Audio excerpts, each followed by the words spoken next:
students, hope you all are doing well.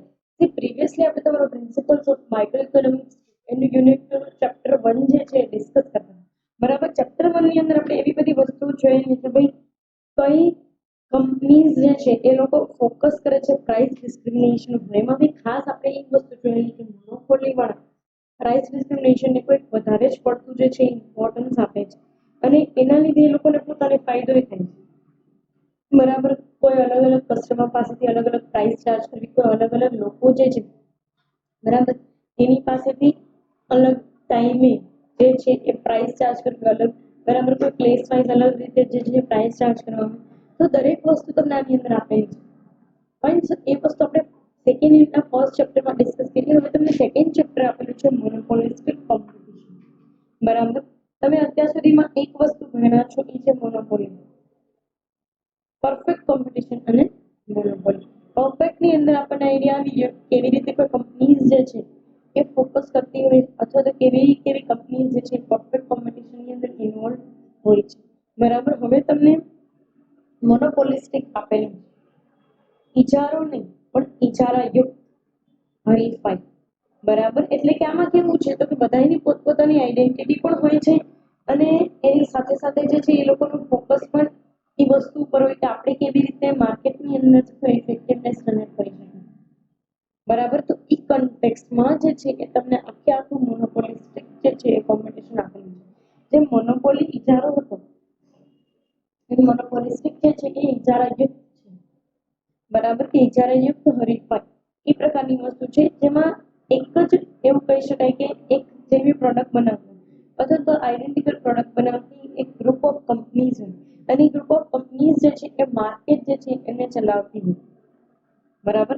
એટલે હું તમને બહુ સીધું સાદું એક્ઝામ્પલ આપું કે જેટલી બી આપણે એવું કહેવાય કે toothpaste manufacturing or else we can say that bathing soap manufacturing, આ બધી કંપનીઝ છે ને એ બધી મોનોપોલિસ્ટિકનો હિસ્સો છે.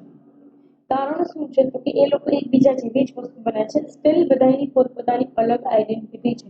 લક્સ જે છે એની અલગ આઈડેન્ટિટી છે, ડવની અલગ આઈડેન્ટિટી છે, ફિયામા ડિવિલ્સની અલગ આઈડેન્ટિટી છે, સંતૂરની અલગ આઈડેન્ટિટી છે બરાબર. ઇટ મીન્સ કે એ લોકોનું ઇન્ડિવિજ્યુઅલ જે છે એ કસ્ટમાઇઝેશન છે બરાબર. એવું કહી શકાય કે એ લોકો પોતાની જાતને જે છે ઇન્ડિવિજ્યુઅલી એવું કહી શકાય કે પ્રેઝન્ટ કરી શકે એમ, રિપ્રેઝન્ટ કરી શકે એમ બરાબર. તો એ એક વસ્તુ જે છે તમને આની અંદર આપેલી છે.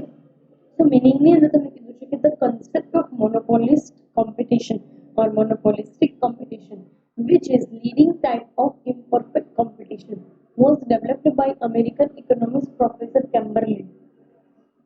બરાબર. તમે પ્રોફેસર કેમ્બરલીના ઘણા બધા કન્સેપ્ટ જે છે સ્ટડી કરી ગયેલા છો. સ્ટીલ આપણે ફોકસ કરીએ મોનોપોલિસ્ટ ઓર મોનોપોલિસ્ટિક ઉપર. પહેલી વસ્તુ તો એ કે આ જે છે એ ઇમ્પરફેક્ટ કોમ્પિટિશનનો ભાગ છે. પરફેક્ટ કોમ્પિટિશન એક જ છે પણ ઇમ્પરફેક્ટ કોમ્પિટિશનની અંદર અલગ અલગ બે ત્રણ પ્રકારના જે છે કોમ્પિટિશન આવે છે. મોનોપોલિસ્ટિક, ઓલિગોપોલિસ્ટિક, મોનોપસોની એન્ડ ડિઓપોલી. આ બધું જે છે એ ઇમ્પરફેક્ટ કોમ્પિટિશનનો ભાગ છે બરાબર. એ આગળ જતા આપણે જે છે એ જોતા જઈશું જેમ જેમ તમે આગળ સ્ટડી કરશો બરાબર તમારા કરિક્યુલમ એમ એમ દરેક વસ્તુ જે છે તમને સમજાતી જશે. But still let us talk about the monopolistic competition. Monopolistic કોમ્પિટિશનનો કન્સેપ્ટ જે છે એ એક અમેરિકન ઇકોનોમિસ્ટ છે બરાબર, પ્રોફેસર કેમ્બરલી બરાબર. આપણે ઘણી બધી વખત પ્રોફેસર કેમ્બરલીના અલગ અલગ કન્સેપ્ટ જે છે એને સ્ટડી કરી રહ્યા છે. ઓર એવું માની શકીએ કે પ્રોફેસર કેમ્બરલી અલગ અલગ ઇકોનોમિક્સ કન્સેપ્ટની અંદર જે છે કન્ટ્રીબ્યુટ કરેલું છે. બટ યસ અને એ કન્સેપ્ટ આમને ડેવલપ કર્યો છે. શું કે છે કઈ બુકની અંદર તો કે the theory of monopolistic competition. The concept is more realistic than the concept of either pure competition or pure monopoly. કહેવાનો મતલબ એવો છે કે સંપૂર્ણ હરીફાઈ અથવા તો ઇજારા કરતા આ જે છે એ રિયલિસ્ટિક વસ્તુ છે.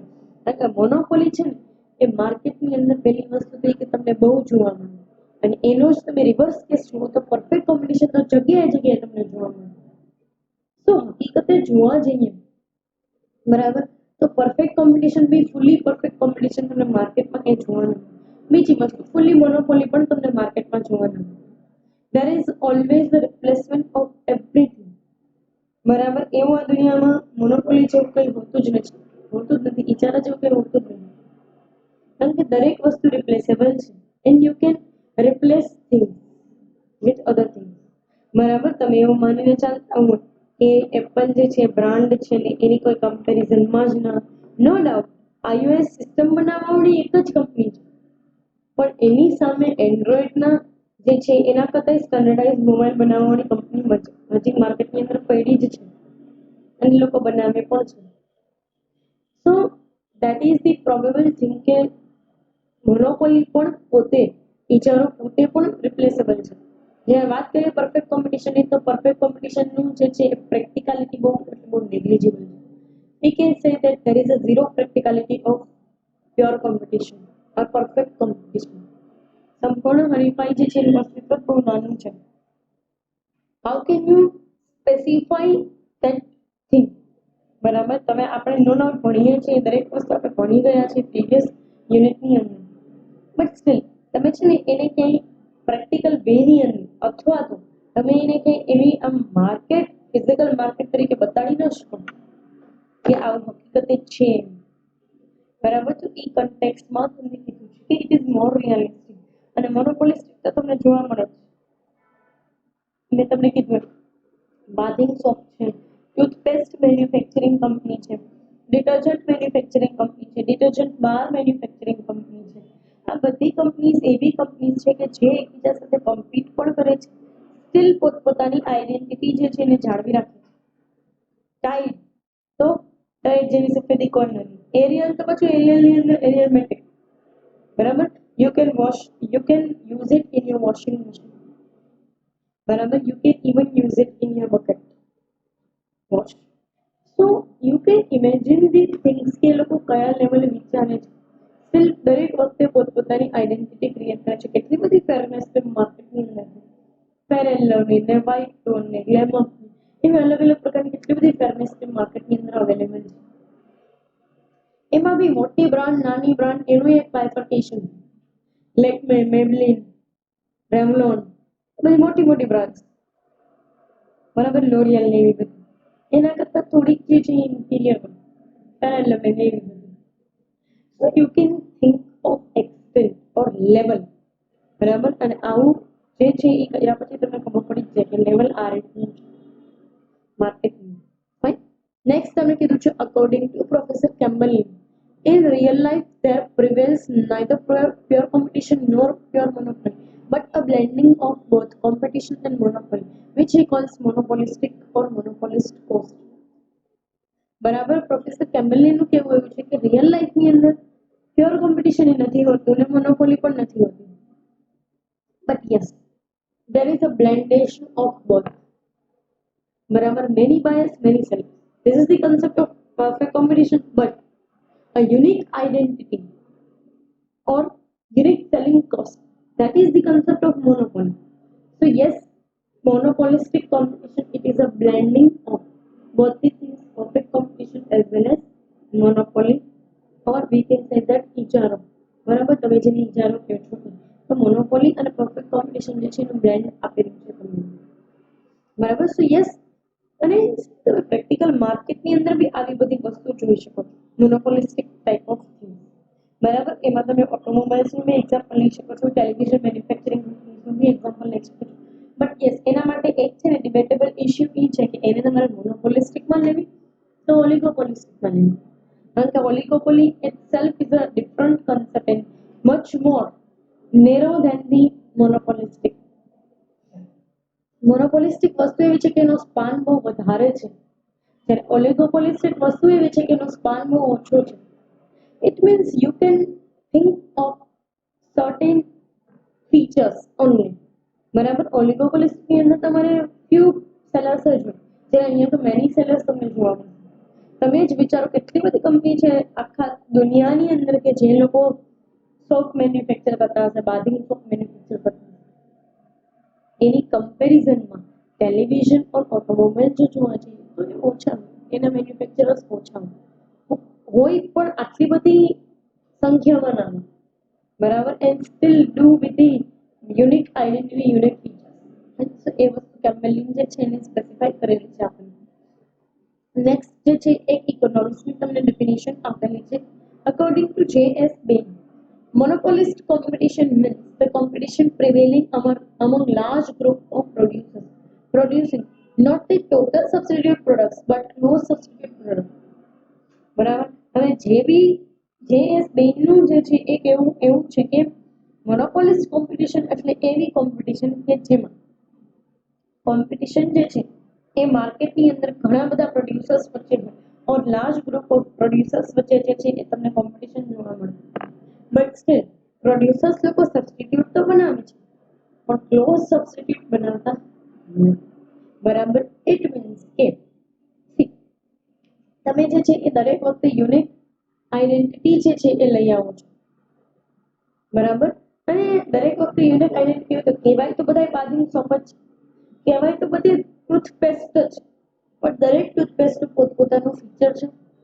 યસો તમે પેલું જે છે એ આયુર્વેદિક વાળી ને પછી કોઈ જર્મ પ્રોટેક્શન વાળી ને પછી કોઈ માઉથ ફ્રેશનર, તો દરેકની પ્રોપર્ટીઝ અલગ છે. બની શકે કે એક જ કંપની સાઈડથી તમને 4-5 પ્રોડક્ટ પણ આવતી હોય. બરાબર. પેપ્સોડન્ટ વાળા અલગથી એની 2-3 પ્રોડક્ટ લોન્ચ કરેલી, કોલગેટ વાળાએ તો ખબર નહીં કેટલી બધી લોન્ચ કરેલી છે. We don't even remember. Charcoal ને નમક ને નીમ ને અલગ અલગ પ્રકારની જે છે એ ટૂથપેસ્ટ લોન્ચ કરે છે માર્કેટની. પછી બબલ વાળા આવે અને પછી પતંજલિ વાળા આવે, પછી કહેવાય તો પેલું સેન્સિટિવિટી માટે સેન્સોડાઇન આવી ગયું. તો યુ કેન ઇમેજિન કે દરેક લોકો અલગ અલગ વસ્તુને ટાર્ગેટ કરે છે, બટ કામ બધાનું એક જ છે, ક્લીન યોર માઉથ. બરાબર. So yes, toothpaste manufacturing company or else a soap manufacturing company. હજી બીજું બી એક્ઝામ્પલ છે, હેર કેર માટે શેમ્પુ મેન્યુફેક્ચરિંગ કંપની. કેટલા બધા એક જ કંપની જે છે કેટલી બધી અલગ અલગ કેટેગરીની અંદર શેમ્પૂઝ મેન્યુફેક્ચર કરે છે અને અલગ અલગ કંપનીઝ અલગ અલગ કેટેગરીમાં પણ શેમ્પુ મેન્યુફેક્ચર કરે છે. ડવ તો પર્ટિક્યુલરલી તમારા હેર જે છે એને સોફ્ટ કરવા માટે. બરાબર. પછી સનસિલ્ક તો પર્ટિક્યુલરલી તમારા હેર જે છે એને ફ્રીઝ ન થાય ને ડેમેજ ન થાય ને પોલ્યુશન ન થાય એના. પેન્ટીન તો તમારા હેર જે છે એને સ્ટ્રોંગ બનાવવા. દરેક કંપની અલગ અલગ ઇશ્યુઝને ટાર્ગેટ કરે છે. વી ડોન્ટ ઇવન નો કે એ લોકો કયા ફોર્મ્યુલા થ્રુ જાય છે, આપણને ભલે એમાં કાંઈ ભાન પડતી નથી, but still they are selling there products two us on that particular basis. અને દરેક લોકોના ઇશ્યુને ખબર જ છે, હેડ એન્ડ શોલ્ડર વાળાને ખબર જ છે કે લોકો ડેન્ડ્રફ જે છે એનો ઇશ્યુ ફેસ કરે છે, તો ડેન્ડ્રફને ટાર્ગેટ કરો. દરેક અલગ અલગ પ્રોડક્ટ વાળાને ખબર જ છે કે લોકો જે છે આવા ઇશ્યુઝ હેર કેર સ્કિન કેરની અંદર ફેસ કરતા, એટલે એ લોકો એને ટાર્ગેટ કરીને પોતાની product manufacture. Those are the substitute of each other. અને ખરેખર હું તમને એક વસ્તુ કહું કે તમે બજારની અંદર લેવા જાઓ ને, તમે મેડિકલે ઉભા છો અથવા તો કોઈ ગ્રોસરી શોપ ઉપર ઉભા છો, ગ્રોસરી શોપ પણ એમ કે છે કે મેડમ તમારે જે જોઈએ છે એ તો શેમ્પુ નથી, તો તમે એને બીજા 2-3 નામ પૂછો કે આ છે, એમ કે હા છે, તો તમે એમ કહેશો તો એ આપી દો. અને તમારો પર્પસ છે ને એ બંનેથી ફૂલફિલ થાય છે. અને કસ્ટમર્સ લોકો જે છે ને એ હંમેશા પર્પસ ફૂલફિલિંગ ઉપર વધારે ફોકસ કરતા હોય છે. બરાબર. પણ તોય તમે લેશો તો એટલાનું જ છે જેટલાનું પહેલું લેવાના. બરાબર. That can cover your budget. તમારું બજેટ કવર કરી શકે એટલાનું. Fine. So yes, this is all about introductory aspect, જેની અંદર તમને કેમ્બરલિન જે છે એનો કન્સેપ્ટ આપેલો હતો અને J.S. Bain જે છે ડેફિનેશન આપેલી હતી. બરાબર. કમિંગ સેશનની અંદર આપણે કેરેક્ટરિસ્ટિક્સ જે છે ડિસ્કસ કરવાના છે, જેમાં તમને 8 થી 9 કેરેક્ટરિસ્ટિક્સ આપેલા છે અને દરેક કેરેક્ટરિસ્ટિક્સ જે છે એનું પોતાનું ઇમ્પોર્ટન્સ છે. તે કમિંગ સેશનની અંદર આપણે ડિસ્કસ કરશું. પર્ટિક્યુલર આ સેશન માટે જે છે એ અહીંયા સુધી રાખીએ. Thank you so much.